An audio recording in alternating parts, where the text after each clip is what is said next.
how do we know if God is really protecting us? How do you know whether or not God has got your back when everything feels like it's coming crumbling down? And that's interesting because loyalty to God actually is going to be very costly, and that's what Jesus says. You have to pick up your cross and follow him. But sometimes it's useful to know that God will protect and preserve you even if other people have your worst interests in mind. So for example, in 1 Samuel chapter 20, we're going to see Jonathan's alliance with David. We're going to see a tension at Saul's table, the secret signal with the arrows, and the sorrow of friendship when it's under threat. And I'm going to give you one immediate action to help you stay faithful when truth and loyalty become difficult to maintain. In this episode of Biblical Unlocks, this show is designed to help build your habit of reading the Bible, understanding the Bible, and applying it in your daily life. If you enjoy episodes like this, please consider following and rating the show. It's free, it helps me out a lot, and you can always change your mind later. Now let's get a little bit of context into the chapter.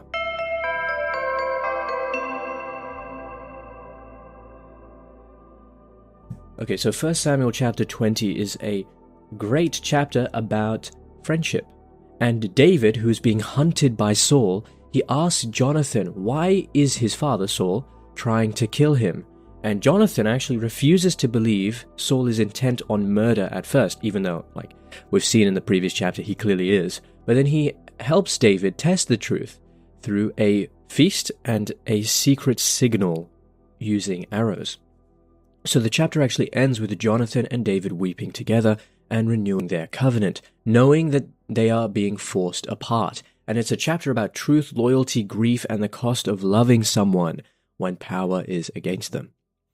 Okay, so let's read verses 1 to 17. The focus here is going to be on David asking Jonathan whether Saul really wants to kill him, and Jonathan and David making a covenant of loyalty. Verse 1. David fled from Naioth in Ramah, and he came before Jonathan and said, "What have I done? What is my guilt? And what is my sin against your father that he is trying to take my life?"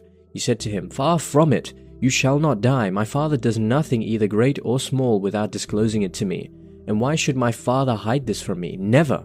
But David also swore, "Your father knows well that you like me, and he thinks, 'Do not let Jonathan know this, or he will be grieved.' But truly, as the Lord lives, and as you yourself live, there is a step between me and death." Then Jonathan said to David, "Whatever you say, I will do for you."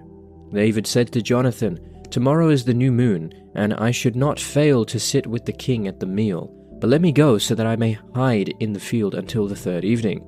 If your father misses me at all, then say, 'David earnestly asked leave of me to run to Bethlehem, his city, for there is a yearly sacrifice there for all the family.' If he says good, it will be well with your servant. But if he is angry, then know that evil has been determined by him. Therefore deal kindly with your servant, for you have brought your servant into a sacred covenant with you. But if there is guilt in me, kill me yourself. Why should you bring me to your father?" Jonathan said, "Far be it from you. If I knew that it was decided by my father that evil should come upon you, would I not tell you?" Then David said to Jonathan, "Who will tell me if your father answers you harshly?" Jonathan replied to David, "Come, let us go out into the field." So they both went out into the field. Jonathan said to David, "By the Lord, the God of Israel, when I have sounded out my father about this time tomorrow or on the third day, if he is well disposed towards David, shall I not then send and disclose it to you? But if my father intends to do you harm, the Lord do so to Jonathan and more also, if I do not disclose it to you and send you away, so that you may go in safety. May the Lord be with you, as he has been with my father. If I am still alive, show me the fruitful love of the Lord, but if I die, never cut off your faithful love from my house, even if the Lord were to cut off every one of the enemies of David from the face of the earth." Thus Jonathan made a covenant with the house of David, saying, "May the Lord seek out the enemies of David." Jonathan made David swear again by his love for him, for he loved him as he loved his own life. Okay, so right at the beginning of the chapter, we see David asking Jonathan whether Saul really wants to kill him.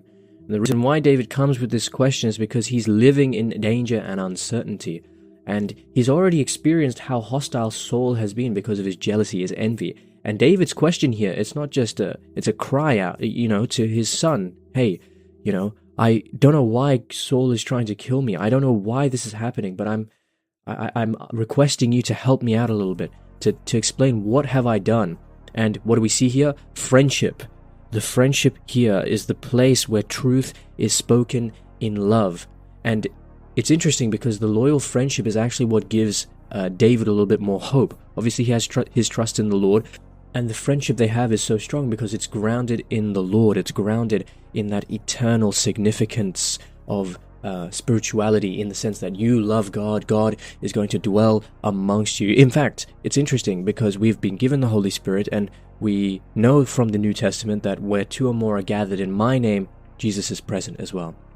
Okay, let's read verses 18 to 34.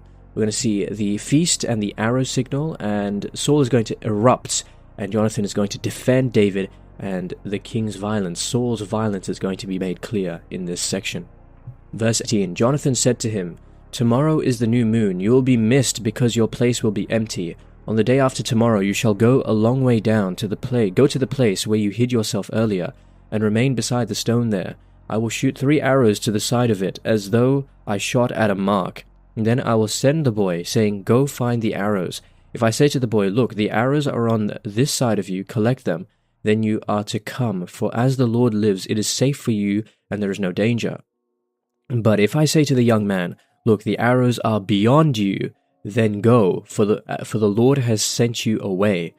As for the matter about which you and I have spoken, the Lord be between you and me forever." So David hid himself in the field. When the new moon came, the king sat at the feast to eat. The king sat up upon his seat as at other times, upon the seat by the wall. Jonathan stood while Abner sat by Saul's side, but David's place was empty. Saul did not say anything that day, for he thought, "Something has befallen him. He is not clean. Surely he is not clean." But on the second day, the day after the new moon, David's place was empty, and Saul said to his son Jonathan, "Why has the son of Jesse not come to the feast, either yesterday or today?"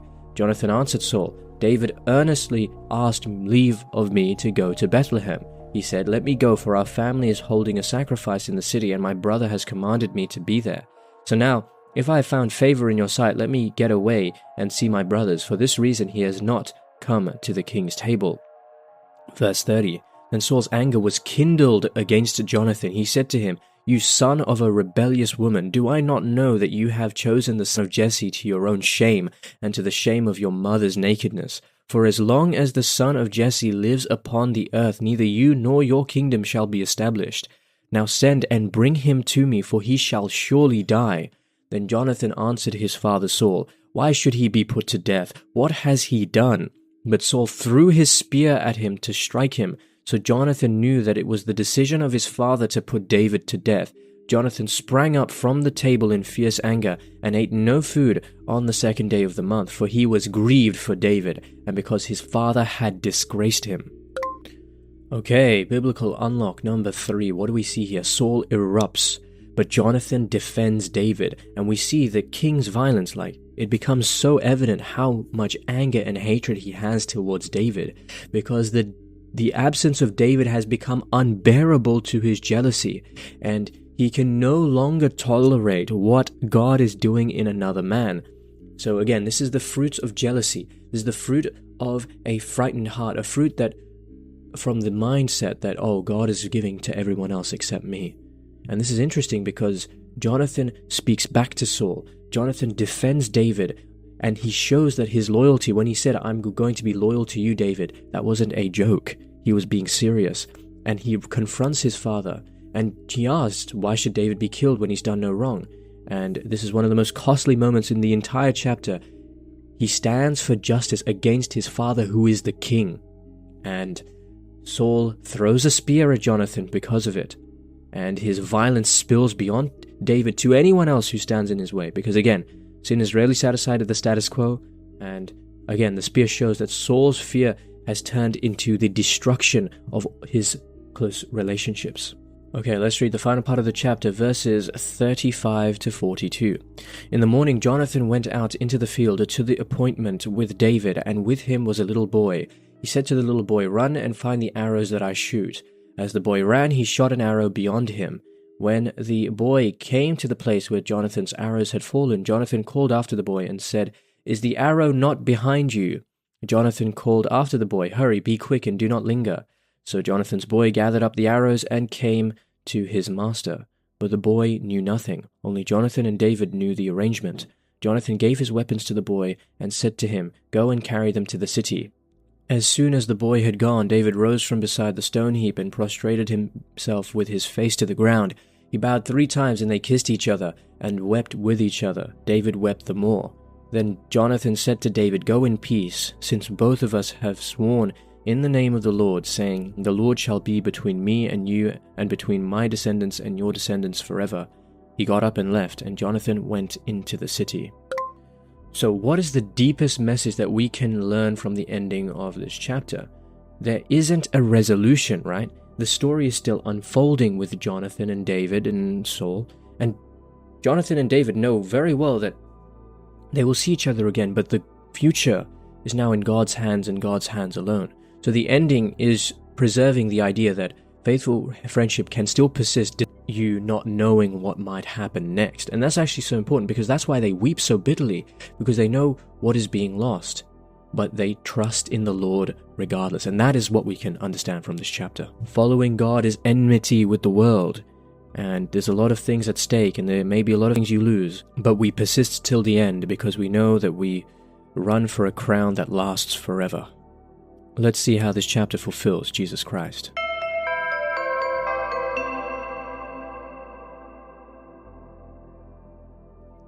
Okay, so 1 Samuel chapter 20 shows covenant friendship under pressure, right? So we see loyalty tested by power and love that is expressed in costly protection. And in Christ, we see Jonathan's pattern finding its fullest meaning, because Jesus is the true friend who not only risks himself for his beloved, but lays down his life to save everyone. He's not torn between rivals. He perfectly loves the Father, and he loves his people, and his covenant never fails.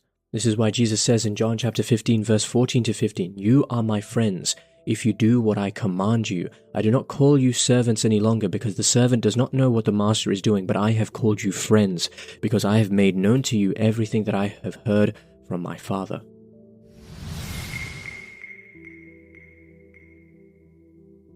Okay, so how can we apply this chapter in our everyday life?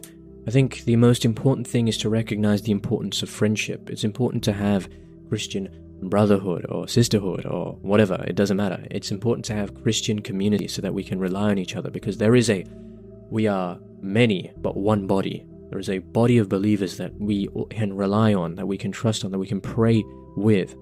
And the reason why is because there are going to be a lot of people in this world who do not think the same way as you. A lot of people in this world who believe otherwise. There's going to be a lot of people in this world who wish bad upon you. You can just ask David and see what he has to say. But regardless of the many Sauls in this world, there's going to be many Jonathans as well, who will be there, loyal, kind, and always willing to help out. And that's the important thing, friendship that is rooted in the Lord.